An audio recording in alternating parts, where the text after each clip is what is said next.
Hello everyone. इस video में हम डिस्कस करेंगे वेक्टर के क्वेश्चन जो एसटेट पीजीटी 2021 से लेकर 2023 तक पूछे गए हैं। ये मोस्ट इम्पोर्टेंट चैप्टर है। इसके क्वेश्चन 3 से लेकर 5 मार्क्स के क्वेश्चन हर बार एसटेट पीजीटी में पूछे जाते हैं। चलिए देखते हैं, फर्स्ट क्वेश्चन करते हैं हम। If magnitude of the vector A equal to magnitude of vector B equal to magnitude of vector C and vector a plus vector b equal to vector c and the angle between vector a and b is। हमें तीन vector दे रखे हैं ए B सी और तीनों का magnitude equal दे रखा है और ए प्लस बी वेक्टर का जो सम है वो इक्वल टू है वेक्टर सी के। तब हमें वेक्टर ए और बी वेक्टर के बीच का एंगल फाइंड आउट करना है। चलिए करते हैं इस क्वेश्चन को।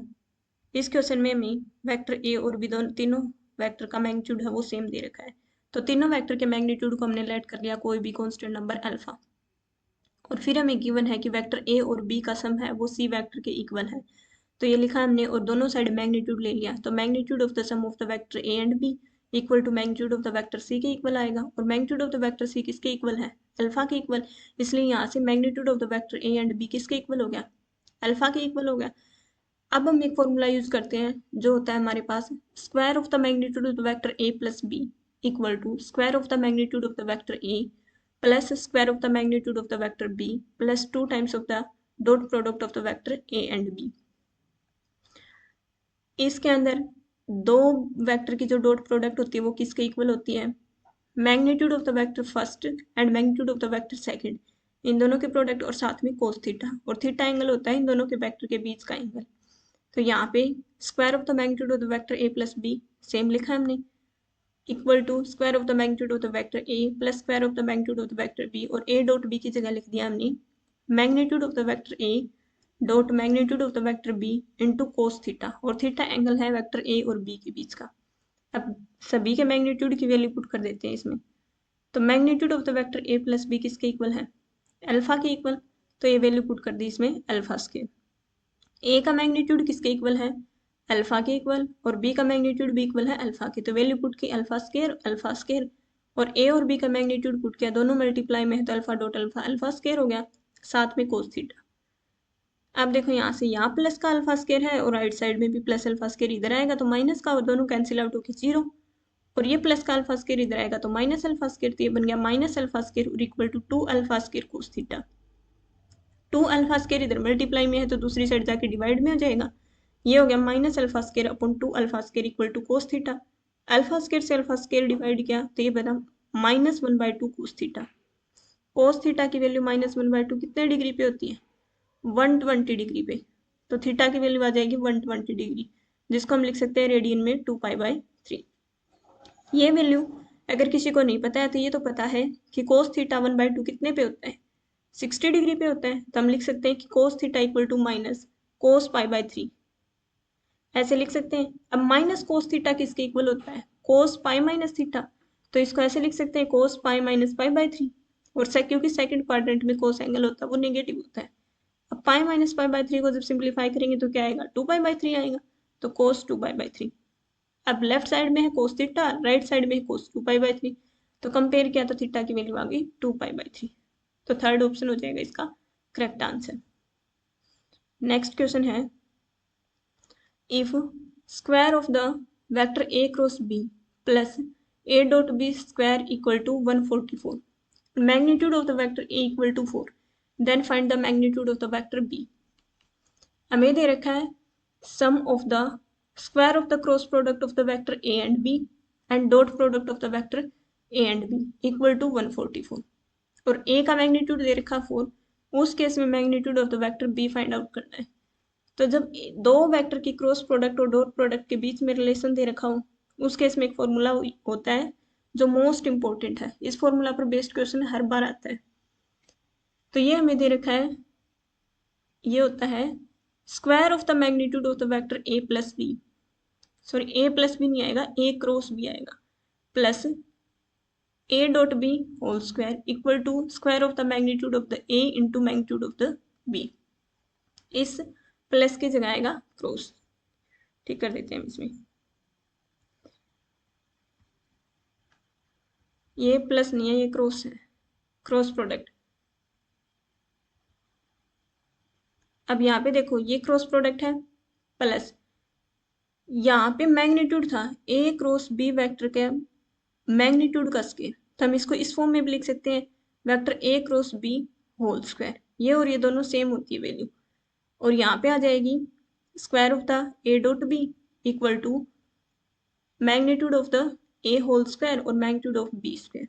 अब इसकी वैल्यू हमें क्वेश्चन में गिवन है, कितनी दे रखी है 144, तो ये वैल्यू आ जाएगी 144 इक्वल टू ए मैग्नीट्यूड भी दे रखा है कितना 4, तो 4 का स्केयर आ जाएगा ये, और magnitude of B square 144 equal to 4 square 16 equal to square of the magnitude of the vector B.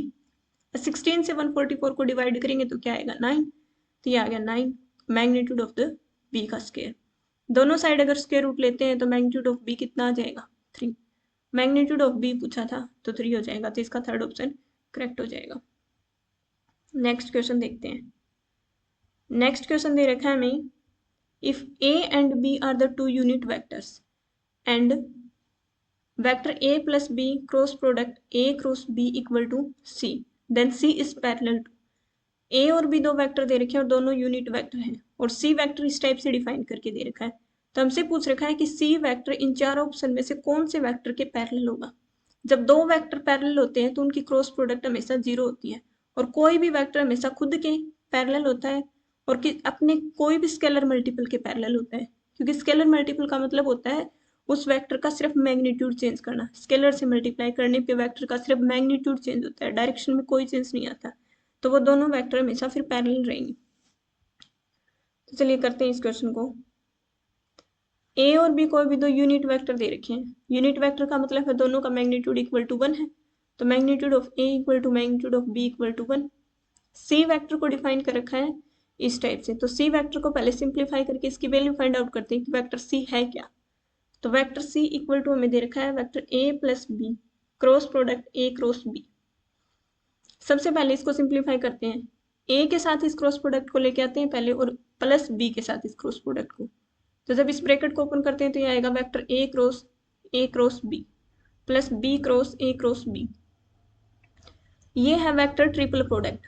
Vector triple product को कैसे ओपन करते हैं, अगर हमारे पास ये है vector A cross vector B cross C equal to, ये होता है हमारे पास पहले इस वेक्टर की जो दूर वेक्टर है इसके साथ dot product A dot C साथ में B vector minus A dot B into C vector, इस टाइप से सिंप्लीफाई करते हैं इसको। तो पहले इस वेक्टर ट्रिपल प्रोडक्ट को ओपन करेंगे तो क्या आएगा वेक्टर ए डॉट बी और साथ में वेक्टर ए, फिर आएगा vector A dot vector A और साथ में वेक्टर बी, फिर इसको सिंप्लीफाई करते हैं तो ये आएगा vector B dot vector B into vector A, और फिर इसकी बी के साथ ए के साथ dot product B dot A और साथ में बी वेक्टर। तो इन दोनों वेक्टर ट्रिपल प्रोडक्ट को ओपन कर लिया हमने। अब जब इसको सिंप्लीफाई करते हैं तो vector A dot B into vector A आ जाएगा, और vector A dot vector A क्या होता है, सेम वेक्टर के साथ डॉट प्रोडक्ट उसके मैग्नीट्यूड का स्क्वायर, तो मैग्नीट्यूड ऑफ ए स्क्वायर आ जाएगा साथ में बी वेक्टर। सिमिलरली यहाँ पे भी मैग्नीट्यूड ऑफ बी स्क्वायर आ जाएगा वेक्टर ए, और कोई भी दो वेक्टर की डॉट प्रोडक्ट होती है वो कॉम्यूटेटिव होती है, इसलिए vector B dot A equal to हो जाएगा ए डॉट बी, तो यहाँ पे लिख सकते हैं हम इंटू वेक्टर बी। अब ये देखो यहाँ से A dot B into vector A, और यहाँ पे भी है A dot B into vector B. अगर ए डॉट बी वेक्टर हमने कॉमन ले लिया तो यहाँ से बचेगा वेक्टर ए और यहाँ बचेगा माइनस बी, तो ये आ गया वेक्टर ए डॉट बी दोनों टर्म में से कॉमन लिया तो एक में था vector A minus vector B. Magnitude of vector A कितना दे रखा 1, तो ये हो जाएगा 1 वैल्यू पुट करेंगे तो ये वेक्टर बी बचेगा यहाँ पे, और इस टर्म में भी मैग्नीट्यूड ऑफ बी पुट करेंगे 1 है तो ये बचेगा वेक्टर ए। इसको हमने अरेंज करके लिख लिया ए माइनस बी वेक्टर, लिख सकते हैं इसको इस टाइप से। अब दो वेक्टर की डॉट प्रोडक्ट किसके इक्वल होती है, फर्स्ट वेक्टर का मैग्नीट्यूड इंटू सेकंड वेक्टर का मैग्नीट्यूड इंटू कोस थीटा, और थीटा एंगल होगा हम दोनों वेक्टर के बीच का एंगल। तो इसको हम जब ओपन करेंगे तो यह आ जाएगा magnitude of A dot magnitude of B into cos of theta, और थीटा एंगल है वेक्टर ए और बी के बीच का angle, into vector A minus vector B, और इसको अरेंज करके लिख लिया vector A minus vector B. अभी देखो मैग्नीट्यूड ऑफ वेक्टर ए और मैग्नीट्यूड ऑफ वेक्टर बी कितने हैं 1, दोनों यूनिट वेक्टर है तो वैल्यू पुट की 1, तो यहाँ बचेगा सिर्फ कोस थीटा और साथ में vector A minus vector B plus vector A minus vector B. अब फर्स्ट टर्म में भी vector A minus vector B है, सेकंड टर्म में भी vector A minus vector B है, तो vector A minus vector B common निकालेंगे, तो यहाँ पे इसका कोफिशिएंट है कोस थीटा और यहाँ पे है +1, तो यह आ जाएगा cos theta plus 1 into vector A minus vector B. अब cos थीटा कोई रियल नंबर आएगा, ट्रिग्नोमेट्रिक फंक्शन किसी भी थीटा के ऊपर एक रियल नंबर देगा और प्लस में 1 फिर से एक रियल नंबर बनेगा।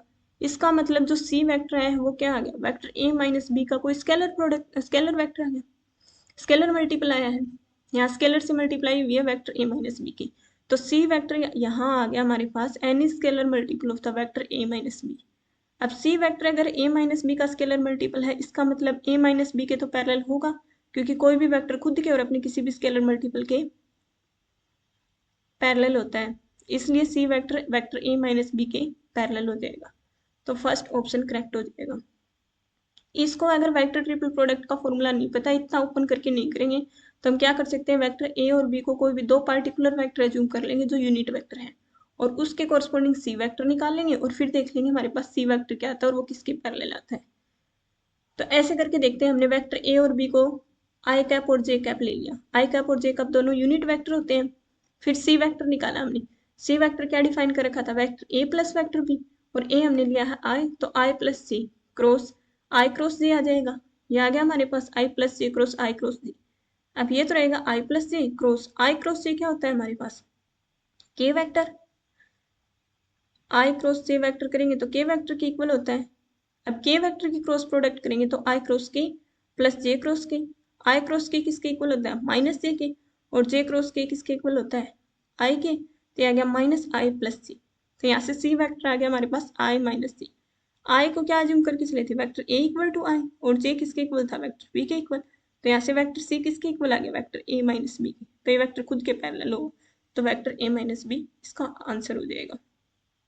कौन से भी मेथड से कर सकते हैं। नेक्स्ट क्वेश्चन है, if vector a b c are the unit vectors such that vector a plus b minus c equal to 0, then angle between vector a and b is equal to, a b c 3 unit vector दे रखे हैं और एक relation दे रखा है ए B सी के अंदर, फिर हमें ए और बी के बीच में एंगल फाइंड आउट करना है। ये क्वेश्चन सेम है जैसा क्वेश्चन नंबर 1 था, फर्स्ट क्वेश्चन जैसा सेम क्वेश्चन है, वही कॉन्सेप्ट यूज होगा इसके अंदर। तो सबसे पहले तीनों वेक्टर यूनिट वेक्टर दे रखे हैं, इसका मतलब तीनों का मैग्नीट्यूड इक्वल टू 1 है। फिर हमें दे रखा vector A plus B minus C equal to 0, तो सी को अगर राइट साइड लेके जाएंगे तो यहाँ से क्या आ जाएगा, vector A plus vector B equal to vector C. दोनों साइड अगर मैग्नीट्यूड लेते हैं तो magnitude of the sum of the vector A and B equal to हो जाएगा magnitude of the vector C, और सी का मैग्नीट्यूड कितना है 1, तो इसलिए हमारे पास magnitude of A plus B किसके इक्वल आ गया, 1 के इक्वल आ गया। अब यूज करते हैं वही formula, square of the magnitude of the vector A plus B equal to होता है square of the magnitude of the vector A plus square of the magnitude of the vector B plus 2 times of A dot B होता है। A dot B को हमने open करके लिख दिया, क्या आएगा, magnitude of the vector A into magnitude of the vector B into cos theta, theta angle है वेक्टर ए और बी के बीच का। अब इनकी वैल्यू पुट करते हैं इनके मैग्नीट्यूड की, तो ए प्लस बी का मैग्नीट्यूड कितना है, 1 के इक्वल, वैल्यू पुट कर दी। ए भी यूनिट वेक्टर था तो इसका मैग्नीट्यूड 1, और बी भी यूनिट वेक्टर, इसका मैग्नीट्यूड 1, प्लस यहाँ वैल्यू पुट की 1 डॉट 1 1 आ जाएगा इंटू 2 कोस थीटा, तो आएगा 1 को इधर लेके आएंगे तो 1 minus 1 0, 0 equal to 1 plus 2 cos theta, 1 को इधर लेके आएंगे तो minus 1 equal to 2 cos theta, और 2 मल्टीप्लाई में इधर आके डिवाइड में, तो कोस थीटा की वैल्यू यहाँ से आ गई -1/2, और कोस थीटा इक्वल टू -1/2 कितने डिग्री पे होता है, 120 डिग्री पे, और रेडियन में लिखेंगे तो 2π/3। फर्स्ट क्वेश्चन में निकाला था हमने, तो ये वैल्यू आंसर आ जाएगा 2π/3। नेक्स्ट क्वेश्चन है, the work done by the forces P equal to 2i minus 3j plus k and Q equal to i plus 5j minus 3k to displace the particle from point A to the point B whose position vectors are -2i plus 5j plus 7k and 3i plus 7j plus 2k respectively। Question में हमें given है कोई भी एक particle point A के ऊपर, उसको displace करना है पॉइंट बी तक, ठीक है, और उसके ऊपर उसको डिस्प्लेस करने के लिए जो फोर्स लगाया गया है वो दो फोर्स लगाए गए हैं, पी और क्यू फोर्स। तो पी और क्यू फोर्स से जो टोटल वर्क डन होगा ए पॉइंट से बी पॉइंट तक डिस्प्लेस करने में, पी और क्यू फोर्स के द्वारा जो टोटल वर्क डन होगा वो फाइंड आउट करना है हमें। करते हैं, वर्क डन का फॉर्मूला क्या होता है हमारे पास, force into displacement, total force into displacement आएगा। और हमारे पास कोई भी पार्टिकल ए पोजीशन पे रखा हुआ था ए पॉइंट के ऊपर, और उसको डिस्प्लेस करके बी पॉइंट पर पहुंचाना है हमें, तो ए से बी तक जाना है। तो टोटल डिस्टेंस कहाँ से कहाँ तक कवर करेगा ये, ए बी टोटल डिस्प्लेसमेंट आएगी। और फोर्स कितना लगा है, पी और क्यू दो फोर्स लगे हैं, तो नेट फोर्स कितना होगा, दोनों का सम होगा टोटल फोर्स। तो सबसे पहले टोटल फोर्स और डिस्प्लेसमेंट फाइंड आउट करते हैं। तो टोटल फोर्स होगा force sum of the force P and Q, दोनों फोर्स का सम। तो पी और क्यू दो फोर्स दे रखे हैं, इन दोनों का सम करेंगे। तो यहाँ से आई कैप का कोफिशिएंट ऐड होगा, तो 2i प्लस आई कैप कितना आ जाएगा, 3i कैप। और यहाँ से -3j प्लस 5j कितना हो जाएगा, प्लस का 2j। और प्लस के -3 के कितना होगा, -2 के। ये आ गया। तो ये आ गया हमारे पास टोटल फोर्स। फिर निकालते हैं डिस्प्लेसमेंट। तो पार्टिकल को ए से बी तक डिस्प्लेस किया गया है, तो टोटल डिस्प्लेसमेंट आ जाएगी वेक्टर ए बी। और इसको निकालने के लिए क्या करते हैं, position vector of B minus position vector of A. B का पोजीशन वेक्टर कितना दे रखा है हमें, 3i प्लस 7j प्लस 2 के, वैल्यू पुट कर दी। और ए का पोजीशन वेक्टर दे रखा -2i प्लस 5j प्लस 7 की, ये वैल्यू पुट कर दी। अब इसको सिंप्लीफाई करते हैं, तो इसको तो सेम रखा है, ब्रैकेट के बाहर माइनस साइन था तो अंदर जाएगा तो सभी के साइन चेंज हो जाएंगे। तो ये माइनस का 2i का था प्लस का 2i हो जाएगा, और प्लस का 5j था तो माइनस का 5j हो जाएगा, और प्लस का 7 की कैप था तो -7 की कैप हो जाएगा। अब इन दोनों को ऐड करते हैं, तो प्लस का 3i प्लस 2i कितना हो जाएगा 5i, और प्लस का 7j और -5j कितना हो जाएगा, प्लस का 2j, और प्लस 2 के और -7 के हो जाएगा -5।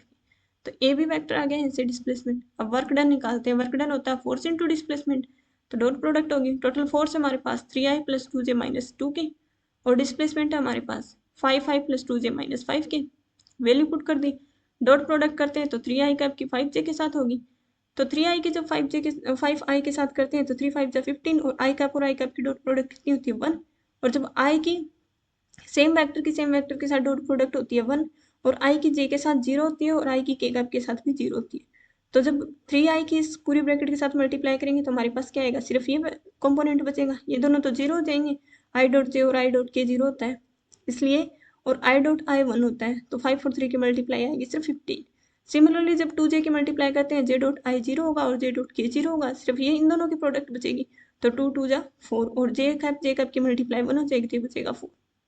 और इसकी मल्टीप्लाई इस ब्रैकेट के साथ करेंगे तो दोनों टर्म के साथ मल्टीप्लाई 0 हो जाएंगी, और इसके साथ करेंगे तो -5 और -2 की मल्टीप्लाई +10, और k की मल्टीप्लाई 1 हो जाएगी, तो यह जाएगा +10। इनको ऐड करते हैं, 15 और 4 19, 19 और 10 29, तो टोटल वर्क डन आ गया 29 यूनिट्स। ऑप्शन थर्ड करेक्ट हो जाएगा। नेक्स्ट क्वेश्चन पे चलते हैं। नेक्स्ट क्वेश्चन है, if a cap and b cap are the two unit vectors and theta is the angle between them, then magnitude of a cap minus b cap upon 2 is equal to।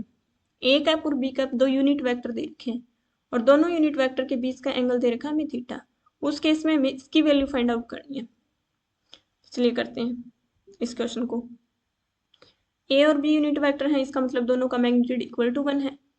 अब इसकी value find out करने के लिए हम formula use करेंगे कि square of the magnitude of a cap minus b cap किसके equal होगा, magnitude of a cap square plus magnitude of b cap square minus 2 a cap dot b cap. a cap dot b cap किसके equal होता है, magnitude of a cap dot magnitude of b cap into cos theta, और theta angle है दोनों vector के बीच का। इनमें इनकी वैल्यू पुट कर देते हैं, इसकी वैल्यू तो हमें पता नहीं, इसकी तो फाइंड आउट करनी है हमें। a कैप का मैग्नीट्यूड किसके इक्वल है 1 के इक्वल, तो वैल्यू पुट कर दी, और b कैप का मैग्नीट्यूड भी किसके इक्वल है 1 के इक्वल, तो वैल्यू पुट कर दी, और इसमें भी वैल्यू पुट की, तो -2 cos थीटा। 1 और 1 को ऐड किया 2 -2 cos थीटा, दोनों में 2 है तो 2 कॉमन निकालिए, यहाँ बचेगा 1 और minus cos theta. 1 minus cos theta किसके इक्वल होता है, 2 cos square theta by 2, sorry 2 sin square theta by 2। अगर यहाँ पे प्लस होता है तब होता है 2 cos square theta by 2, minus है तो 2 sin स्क्वायर थीटा बाय 2। इनके मल्टीप्लाई होके ये आ जाएगा 4 sin स्क्वायर थीटा बाय 2, और ये किसके इक्वल आ रहा है, square of the magnitude of a cap minus b cap. इस 4 को इधर लेके आएंगे तो आ जाएगा square of the magnitude of a cap minus b cap upon 4 equal to sin square theta by 2। इसको हम इस टाइप से लिख सकते हैं, होल का स्क्वायर लेंगे तो यहाँ पे 2 का होल स्क्वायर आ जाएगा, तो a cap minus b cap का magnitude upon 2 whole square equal to sin square theta by 2। दोनों साइड अगर स्क्वायर रूट लेते हैं तो ये बचेगा magnitude of a cap minus b cap upon 2 equal to sin theta by 2, और इसी की वैल्यू हमें निकालनी थी, तो क्या आंसर आ जाएगा sin theta by 2। Next question देखते हैं। The position vector of the vertices A, B and C of the triangle ABC are respectively I cap, J cap minus 3K cap, 2I plus J cap minus 2K cap and minus 5I plus 2J minus 6K cap. The length of the bisector AD of angle BAC where D is on the line segment BC is. Question में हमें given है कोई भी एक triangle ABC और उसके vertices के position vector में दे रखे हैं तीनों की। फिर एंगल ए बी ए सी जो एंगल है उसका बाइसेक्टर दे रखा है एडी और उस एडी की लेंथ फाइंड आउट करनी है और एडी जो है वो लाइन सेगमेंट बीसी को इंटरसेक्ट कर रहा है, बीसी के ऊपर जा रहा है। तो इस बाइसेक्टर की लेंथ फाइंड आउट करनी है हमें। तो चलिए देखते हैं कैसे करेंगे। इस क्वेश्चन को सोल्व करने से पहले हमें सबसे पहले पता होनी चाहिए हमें angle bisector theorem. Angle bisector theorem क्या होती है? अगर हमारे पास कोई भी ट्राइंगल दे रखा है और उस ट्राइंगल के अंदर किसी एक एंगल का बाइसेक्टर दे रखा है तो वो जो एंगल बन रहा है ना वो जिन दो साइड्स को मिला के बन रहा है उन दोनों साइड का रेशियो इक्वल होता है, जिसमें जिस अदर साइड को जो बाइसेक्टर है वो इंटरसेक्ट करेगा दो पार्ट में, उन दोनों पार्ट के रेशियो के इक्वल। तो ये तो होती है एंगल बाइसेक्टर थ्योरम। फिर एक यूज होगा इसके अंदर डिस्टेंस फॉर्मूला। अगर हमारे पास पी और क्यू दो पॉइंट दे रखे हैं और इनके बीच में हमें डिस्टेंस निकालनी है तो कैसे करेंगे? पी के अगर कोऑर्डिनेट है x1 y1 z1 और q के कोऑर्डिनेट है x2 y2 z2 तो p क्यू डिस्टेंस कैसे फाइंड आउट करते हैं? Square root of x2 minus x1 का whole square, y2 minus y1 का whole square plus z2 minus z1 का होल स्क्वायर। एक यूज होगा इसके अंदर सेक्शन फॉर्मूला। सेक्शन फॉर्मूला क्या होता है हमारे पास? अगर कोई भी एक लाइन सेगमेंट को कोई पॉइंट इंटरनली इंटरसेक्ट करता है किसी रेशियो m/n में तो उस पॉइंट के वेक्टर उस पॉइंट के कोऑर्डिनेट कैसे फाइंड आउट करते हैं? तो वो सेक्शन फॉर्मूला की हेल्प से फाइंड आउट कर सकते हैं। मान लिया कि हमारे पास ए सी कोई भी लाइन सेगमेंट है और बी पॉइंट उसको इंटरनली इंटरसेक्ट कर रहा है m/n रेशियो में, तो उस केस में बी के कोऑर्डिनेट कैसे फाइंड आउट करेंगे, बी पॉइंट कैसे फाइंड आउट करेंगे? तो फॉर्मूला होता है इसका एक्स कोऑर्डिनेट किसके इक्वल आएगा? एन की मल्टीप्लाई इसके एक्स कोऑर्डिनेट के साथ और एम की मल्टीप्लाई सी के एक्स कोऑर्डिनेट के साथ और दोनों को ऐड कर देना है अपॉन में m प्लस एन। तो फॉर्मूला बनेगा mx2 plus nx1 upon m plus n. Similarly अगर y कोऑर्डिनेट निकालना हो तो m की वैल्यू इसके y कोऑर्डिनेट के साथ और n की वैल्यू इसके y कोऑर्डिनेट के साथ अपॉन में m प्लस एन। तो आ जाएगा my2 plus ny1 upon m plus n. Similarly अगर z निकालना हो तो क्या करेंगे? mz2 plus nz1 upon m plus n. तो ये तीनों यूज होंगे इस क्वेश्चन के अंदर। तो इस क्वेश्चन को सोल्व करते हैं। क्वेश्चन में एक ट्रायंगल ABC गिवन है तो सबसे पहले कंस्ट्रक्ट कर लिया है ट्रायंगल ABC और इसके तीनों वर्टिसेस के हमें पोजीशन वेक्टर दे रखे हैं। अगर पोजीशन वेक्टर दे रखे हैं तो इसके पॉइंट निकाल सकते हैं हम, A पॉइंट, B पॉइंट और C पॉइंट तीनों फाइंड आउट कर सकते हैं क्योंकि I कैप का जो कोफिशिएंट होगा वो इसका x कोऑर्डिनेट होगा, J कैप का कोफिशिएंट होगा वो y कोऑर्डिनेट होगा और K कैप का कोऑर्डिनेट होगा वो K कैप का कोफिशिएंट होगा वो z कोऑर्डिनेट होगा। तो A पॉइंट फाइंड आउट करते हैं इसके पोजीशन वेक्टर से। तो क्या आ जाएगा ऐसे? आई कैप का कोफिशिएंट 1, जे कैप का -1 और के कैप का -3 तो 1 -1 -3 ए पॉइंट आ गया। Similarly B point find out करेंगे इसके पोजीशन वेक्टर से तो क्या आ जाएगा? 2 1 -2 और सी पॉइंट आ जाएगा -5 2 -6। तीनों पॉइंट फाइंड आउट कर लिए हमने। अब यूज करते हैं इसके अंदर। इस क्वेश्चन को करेंगे कैसे? इस क्वेश्चन के अंदर हमें फाइंड आउट करना है एडी। ये जो एडी है वो एंगल ए का बाइसेक्टर दे रखा है और हमें एडी की लेंथ फाइंड आउट करनी है। तो इस क्वेश्चन में क्या क्या क्या स्टेप फॉलो करेंगे? सबसे पहले हम क्या फाइंड आउट कर लें? हमें अगर इसकी डिस्टेंस फाइंड आउट करनी है, ये लेंथ फाइंड आउट करनी है तो हम क्या करेंगे? डिस्टेंस फॉर्मूला से फाइंड आउट कर सकते हैं। ए पॉइंट तो है हमारे पास, अगर डी पॉइंट हो तो डिस्टेंस फॉर्मूला लगाएंगे और इसकी लेंथ फाइंड आउट कर लेंगे, बट डी पॉइंट है नहीं हमारे पास तो इसको फाइंड आउट कैसे करेंगे? ये कोई भी लाइन सेगमेंट है बीसी और डी पॉइंट उसको इंटरसेक्ट कर रहा है। अगर हमें पता चल जाए कि किस रेशियो में डिवाइड कर रहा है तो सेक्शन फॉर्मूला की हेल्प से इसके कोऑर्डिनेट फाइंड आउट कर सकते हैं, बट हमें रेशियो नहीं पता कि किस रेशियो में डिवाइड कर रहा है, इसलिए इसके अंदर यूज करेंगे angle bisector theorem. Angle bisector theorem की हेल्प से हम ये फाइंड आउट कर लेंगे कि डी है वो बीसी को किस रेशियो में डिवाइड करता है। उसके बाद हम सेक्शन फॉर्मूला से डी के कोऑर्डिनेट फाइंड आउट कर लेंगे और उसके बाद डिस्टेंस फॉर्मूला से हम ए डी की लेंथ फाइंड आउट कर लेंगे। तो सबसे पहले हम देखते हैं कि इसके अंदर एंगल बाइसेक्टर थ्योरम से क्या आएगा। तो एंगल बाइसेक्टर थ्योरम बोलती है अगर कोई भी एक एंगल को कोई लाइन सेगमेंट है वो बाइसेक्ट कर रही है तो वो जो एंगल दो साइड्स के बीच में बन रहा है ना, उन दोनों साइड का रेशियो, मतलब ये एंगल ए कौन सी दो साइड के बीच में बन रहा है, ए बी और ए सी के, तो इनका ratio A B upon A सी किसके इक्वल होता है, ए डी जो थर्ड साइड को बाइसेक्ट कर रही है ना दो पार्ट में, उन दोनों पार्ट के रेशियो के इक्वल, मतलब B D upon D C के। तो यह आ जाएगा हमारे पास एंगल बाइसेक्टर थ्योरम से A B upon A C equal to B D upon D C. अब सबसे पहले ये देखो B D upon D C find out करना है हमें कि डी किस रेशियो में डिवाइड करता है, और ए बी और ए सी की वैल्यू हम फाइंड आउट कर सकते हैं डिस्टेंस फॉर्मूला से, क्योंकि ए पॉइंट भी है हमारे पास और बी पॉइंट भी है और सी पॉइंट भी है। तो सबसे पहले डिस्टेंस फॉर्मूला से ए बी फाइंड आउट करते हैं और ए सी फाइंड आउट करते हैं, वो इसके अंदर पुट कर देंगे। तो ए बी की वैल्यू फाइंड आउट करेंगे डिस्टेंस फॉर्मूला से, तो ए बी इक्वल टू इसके एक्स कोऑर्डिनेट में से इसका एक्स कोऑर्डिनेट माइनस करेंगे, उसका स्क्वायर करेंगे, तो 2 - 1 का होल स्क्वायर कर दिया हमने। फिर यहाँ से 1 माइनस ऑफ -1 करेंगे तो 1 + 1 का होल स्क्वायर बनेगा, तो 1 + 1 होल स्क्वायर आ गया। फिर यहाँ से करेंगे -2 माइनस ऑफ -3 तो -2 + 3 और उसका होल स्क्वायर। इसको सिंप्लीफाई किया तो 2 - 1 1 का स्क्वायर 1, 1 + 1 2 2 का स्क्वायर 4, -2 + 3 1 और 1 का स्क्वायर 1, 4 + 1 + 5 + 6 तो आ गया √6। फिर निकालते हैं ए सी।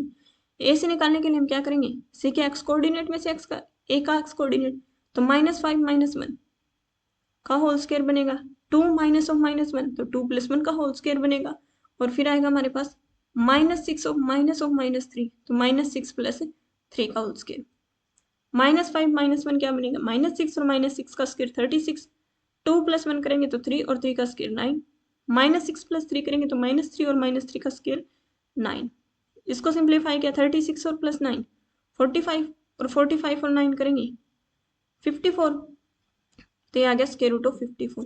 स्क्वायर रूट ऑफ 54 को क्या लिख सकते हैं, 9 × 6, और 9 किसका स्क्वायर रूट होता है 3, तो इसको हम लिख सकते हैं 3√6। अब ए बी और ए सी की वैल्यू आ गई, इसके अंदर पुट करेंगे तो B D upon D C क्या आ जाएगा, ए बी अपॉन ए सी था तो ए बी की वैल्यू √6 और ए सी की वैल्यू 3√6, तो आ जाएगा B D upon D C is equal to √6 upon 3√6। √6 से √6 कैंसिल होगा तो ये आ गया 1/3। ये हमें पता चल गया कि जो डी है वो बी सी जो लाइन सेगमेंट है उसको 1:3 रेशियो में डिवाइड कर रहा है, इसको 1:3 रेशियो में। तो बी सी हमने यहाँ से ड्रॉ कर लिया अलग से, और डी पॉइंट है वो 1:3 रेशियो में डिवाइड कर रहा है। अब हम क्या करेंगे, डी के कोऑर्डिनेट फाइंड आउट करेंगे, सेक्शन फॉर्मूला की हेल्प से फाइंड आउट करेंगे। तो डी का एक्स कोऑर्डिनेट फाइंड आउट करने के लिए हम क्या करते हैं, इसके मल्टीप्लाई इसके एक्स कोऑर्डिनेट से और इसके मल्टीप्लाई इसके एक्स कोऑर्डिनेट से, और फिर दोनों को ऐड करके और डिवाइड में लिख देंगे इन दोनों का सम। तो 3 के मल्टीप्लाई 2 से की 6 और 1 के मल्टीप्लाई -5 से की -5, और दोनों को ऐड किया 6 - 5 अपॉन में 1 + 3 4, तो ये आ जाएगा 1/4। एक्स कोऑर्डिनेट आ गया 1/4। फिर वाई निकालेंगे तो वाई की वैल्यू क्या आ जाएगी, 3 के मल्टीप्लाई 1 के साथ 3 और 1 के मल्टीप्लाई 2 के साथ 2, तो 3 + 2 अपॉन 3 + 1, तो 3 + 2 अपॉन 4, तो 5/4 आ गया। फिर z की वैल्यू निकालेंगे तो 3 के मल्टीप्लाई -2 के साथ -6 और 1 के मल्टीप्लाई -6 के साथ -6, दोनों को ऐड करेंगे -6 अपॉन -6 और अपॉन में 1 + 3 तो 4, तो -12 अपॉन 4 कितना आ गया -3। डी के कोऑर्डिनेट आ गया हमारे पास 1/4 5/4 और -3, तो डी पॉइंट आ गया। ए पॉइंट भी है हमारे पास, अब यूज करेंगे डिस्टेंस फॉर्मूला और उससे ए डी की वैल्यू निकाल लेंगे। चलिए निकालते हैं। ए पॉइंट है 1, -1, -3 और डी है 1/4, 5/4 -3, तो डिस्टेंस फॉर्मूला लगाते हैं।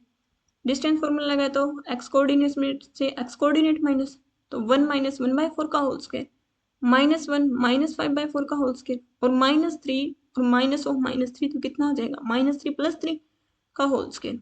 तो ये इसको सोल्व करते हैं, 1 में से 1/4 जाएगा 3/4, इसका होल स्क्वायर, -1 - 5/4 दोनों को ऐड करेंगे तो -9/4 और उसका होल स्क्वायर, और 3 में से 3 जाएगा 0। इसको सोल्व किया तो यहाँ जाएगा हमारे पास 9/16, और इसको सोल्व किया तो 81/16 और +0। इन दोनों को ऐड करेंगे तो 81 + 9 कितना आ जाएगा, 90/16, और 90 को हम क्या लिख सकते हैं, 9 × 10, और 9 किसका स्क्वायर रूट होता है 3, तो ये आ जाएगा 3√10, और स्क्वायर रूट 16 क्या आता है 4, तो 3√10/4। एडी जो कि एडी लाइन सेगमेंट की जो लेंथ फाइंड आउट करनी थी वो आ गई 3√10/4, तो इसका ऑप्शन नंबर 4 करेक्ट हो जाएगा। नेक्स्ट क्वेश्चन देखते हैं। Let A vector, B vector and C vector, A B C 3 vector define करके दे रखे हैं। A vector R satisfying r × b = c × b एंड r.a = 0। ए बी सी हमें 3 वेक्टर दे रखे हैं और आर कोई भी अननोन वेक्टर दे रखा है और वो इन दोनों कंडीशन को सेटिस्फाई कर रहा है ए बी सी के साथ। फिर हमें आर वेक्टर की वैल्यू फाइंड आउट करनी है। तो चलिए करते हैं। सबसे पहले हम आर वेक्टर को लेट कर लेते हैं कि आर वेक्टर है हमारे पास x i cap plus y j cap plus z की कैप। अब फर्स्ट कंडीशन हमें गिवन है r dot A equal to 0। तो यहाँ से आर और ए की डॉट प्रोडक्ट निकालते हैं और इक्वल टू 0 पुट कर देते हैं। तो आर वेक्टर है हमारे पास x i cap plus y j cap plus z की कैप। डॉट ए है हमारे पास 2i कैप प्लस जे कैप प्लस की कैप।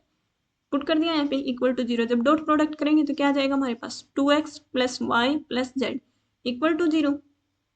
क्योंकि आई कैप के साथ मल्टीप्लाई 1 और आई कैप की जे और के साथ 0, तो इसलिए आ जाएगा 2x plus y plus z equal to 0। तो इसको इक्वेशन नंबर 1 बोल दिया। सेकंड कंडीशन आर की क्या गिवन है, r cross B equal to c cross b. तो ये इस कंडीशन को देखते हैं। इसको सिंप्लीफाई किया तो ये राइट साइड में थी, लेफ्ट साइड में लेके आएंगे माइनस क्या हो जाएगा, तो r cross b minus c cross B equal to 0। दोनों में वेक्टर बी है तो वेक्टर बी को कॉमन निकाल लिया तो ये हमारे पास बचेगा r minus c cross b vector equal to 0। अब दो वेक्टर की क्रॉस प्रोडक्ट निकालेंगे। यहाँ से किस टाइप से निकालते हैं, दो वेक्टर की क्रॉस प्रोडक्ट, ये हम डिटर्मिनेंट निकालेंगे मैट्रिक्स फॉर्म में कन्वर्ट करके उसको, फिर उसका डिटर्मिनेंट। मैट्रिक्स कैसे बनाते हैं, फर्स्ट रो में तो आता है हमेशा आई कैप जे कैप के कैप, और सेकंड रो में आता है हमारे पास जो फर्स्ट में वेक्टर गिवन है ना, ये जो फर्स्ट में, इस वेक्टर में आई के फर्स्ट जो सेकंड रो का जो फर्स्ट एंट्री आएगी वो तो आएगी इसमें आई कैप का कोफिशिएंट, सेकंड एंट्री आएगी वो आएगी जे कैप का कोफिशिएंट, और थर्ड एंट्री आएगी वो आएगी के कैप का कोफिशिएंट। और थर्ड रो में जो आता है वो फर्स्ट एंट्री आई कैप का कोफिशिएंट, सेकंड जे कैप का कोफिशिएंट और थर्ड के कैप का कोफिशिएंट। तो इसकी क्रॉस प्रोडक्ट निकालेंगे। क्रॉस प्रोडक्ट निकालने के लिए हमें आर माइनस सी वैक्टर पता होना चाहिए, तो r vector minus c vector निकालते हैं।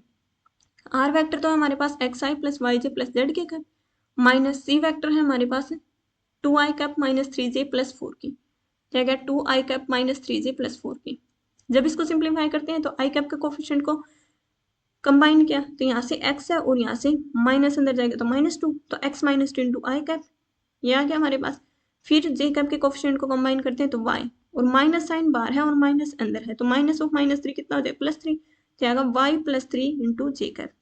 ऐसे ही के कैप के कोफिशिएंट को कंबाइन करते हैं तो j माइनस 4 के कैप, क्या आ जाएगा, तो r माइनस सी वैक्टर आ गया हमारे पास। अब इनकी क्रॉस प्रोडक्ट निकालते हैं।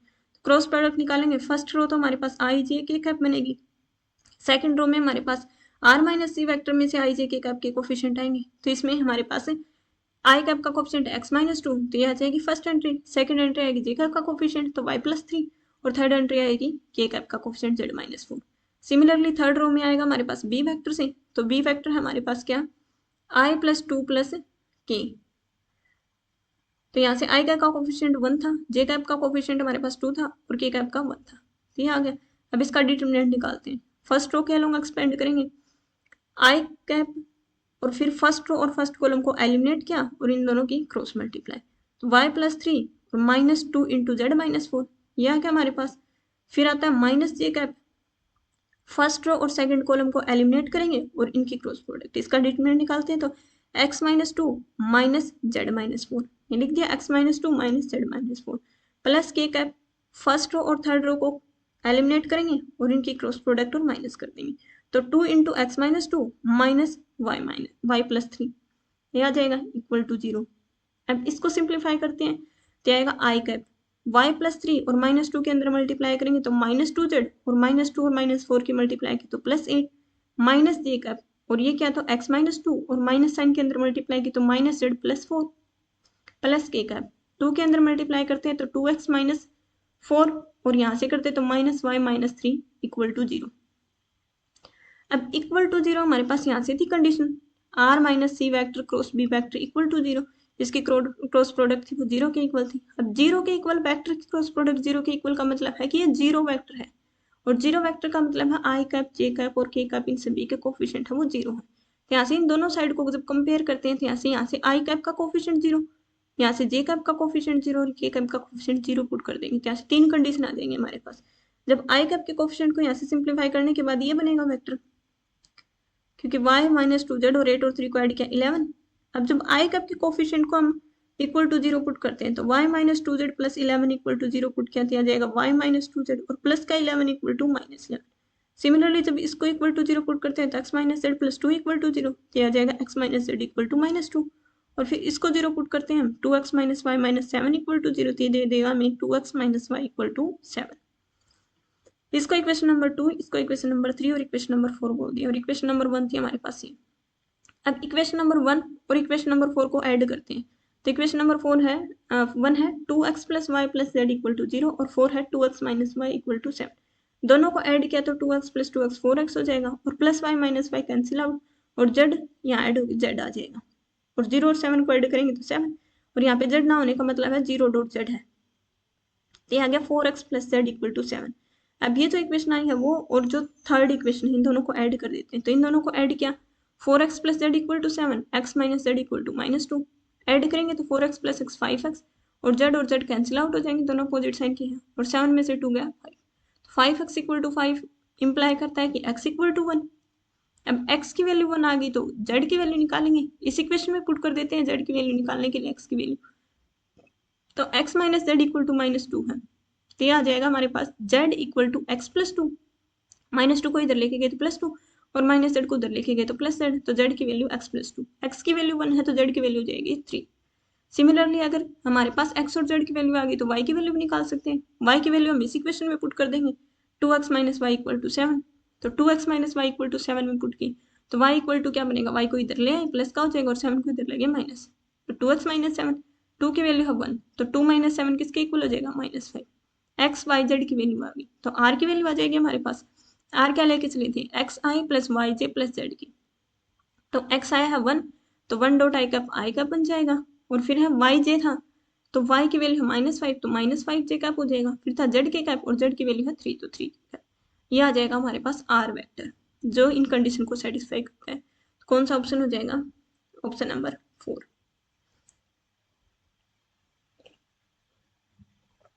अगर कोई डाउट होता है तो कमेंट बॉक्स में बता